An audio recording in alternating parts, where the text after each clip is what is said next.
So hello everyone, welcome to part 4। দেখতেই পাচ্ছ আমরা কিরকম করে মজা করছি, পাগলের মতন। আমরা সত্যি এক জায়গায় হলে এরকমই করি, এর থেকে হয়তো খারাপই করি, বাট সবটা তো আর ক্যামেরায় দেখানো যায় না সব সময়।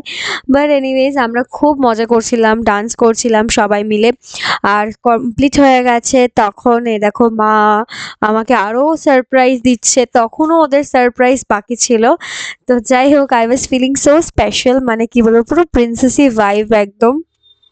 আর এখানে ভাই একটা সুন্দর কবিতা বলছিল আমার জন্য, যদিও 2 লাইনের ছিল, বাট স্টিল এটা খুব স্পেশাল ছিল। সো দেখতে হলে তোমাদেরকে বড় ব্লগটা দেখতে হবে। আর তারপরে এই দেখো ভাই আবার আমাকে চকলেট দিয়ে দিল গিফট হিসেবে, ওই যে বললাম প্রিন্সেস ট্রিটমেন্ট ফুল একদম। সো ইয়েস, আর তারপরে করে নিলাম ডিনার। তারপরে কি ছিল কিছু কাজ, যেহেতু বাবার কিছু দরকার ছিল, সো সেগুলো করে নিলাম। With this I come to an end. See you, by.